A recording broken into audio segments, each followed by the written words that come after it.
Hello guys, मेरा नाम संजू है और आज मैं अपनी गर्लफ्रेंड के पिता से मिलने गया।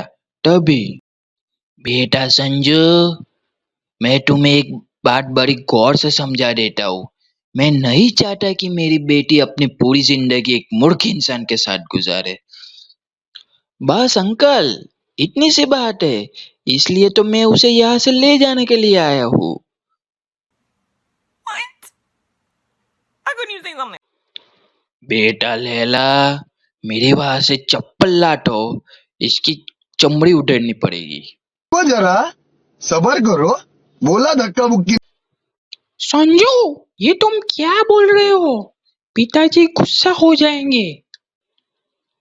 हाँ तो लैला, मैं क्या बोलूं? तभी अचानक से लड़की के पिताजी चप्पल लेके मेरे पीछे दौड़ और दे बचोबच, दे चप्पल, दे बचोबच मारा मुझे।